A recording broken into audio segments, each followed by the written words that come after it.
Our team constantly strengthens the Verizon Wireless network, monitoring network usage, connection quality, network reliability.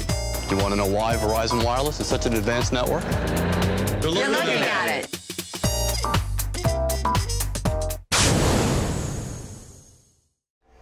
Hey everybody, I'm Eric Hesseldahl, Senior Technology Writer at BusinessWeek.com. We're here with Tech 101, coming to you from Harvey Home Electronics right here in Midtown Manhattan. They've been kind enough to let us come in and use their store for this episode. We're going to talk about TV, LCD versus plasma. It's one of those old as the hills debates. Democrat, Republican, crunchy, creamy, ginger, Marianne. You get the idea.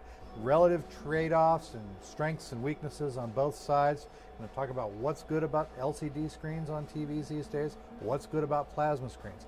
Our question this week comes from Hugh in Houston, Texas, and he writes, would you please describe the main advantages of LCD and plasma TVs? I'm interested in a reliable TV screen with a screen larger than 40 inches, compatible for use with a PC and HD DVD. Thanks for the question, Hugh. We're going to talk about 42-inch plasma and 42-inch LCD.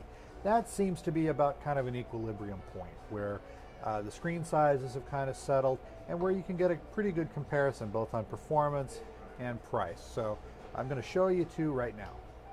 So here we've got the LCD versus plasma smackdown. Here we've got a Sharp Aquos 42-inch, and over here we have a Fujitsu PlasmaVision 42 inches. So let's talk about what the difference is between them. Now, first thing, Hugh, you're going to want to know about is picture quality. Now, you want HD DVD, and the best picture you can get out of HD DVD or out of any HD TV provider, whether it's satellite or cable, is a picture called 1080p. Now, 1080p is kind of hard to come by, especially on the plasmas. Generally speaking, you won't find a lot of plasmas that'll get all the way up to 1080p. Now, 1080p refers to the number of lines on the screen. That's 1080 lines on the screen, and then progressive scan, basically that refers to how the set fills in those lines. So most of the time you won't find plasmas that'll get all the way up to 1080p. Most plasma screens will come in at about 720p, which is still considered high definition. Now what we're looking at right here is a signal that's 720p. This screen won't get to 1080p, but we're told this one will. Now, why is that important? Your human eye probably won't be able to tell too much of a difference.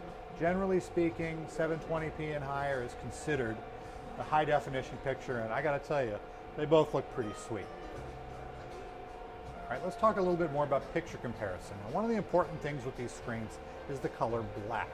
Now, when you're looking at an LCD screen, not that you can see all that much here, a lot of times black will come across as looking a little bit gray, various shades of gray instead of actual black. On a plasma screen, black will tend to look more like true black. You'll see that comparison is more realistic with what you're used to with your eyes. So if you're watching a movie like, say, Harry Potter that has a lot of dark themes in it, it'll probably come across a little bit better on a plasma screen than on the LCD. Now, where LCD tends to have an advantage is on brightness and color and so forth. So if you're watching, say, the sunset scene in a Western, riding off into the sunset, might come across a little bit better on the LCD and maybe not quite so good on the plasma. So you really do have an interesting set of comparisons there. You really got to set them next to each other and take a look. Let's talk about refresh rate for a minute. If you're leaning towards an LCD, go with a screen with a high refresh rate, about 6 milliseconds or better. Now the refresh rate is how often the image actually gets refreshed or changed, re-rendered on the screen. If it's slow, you're going to notice, especially if you're a gamer with a PS3, a Wii, an Xbox 360, or a PC. So go with an LCD with a fast refresh rate. You're going to be watching a lot of sports, watching a lot of movies, go with the plasma. No refresh rate issue. So Hugh, I think I've answered your question.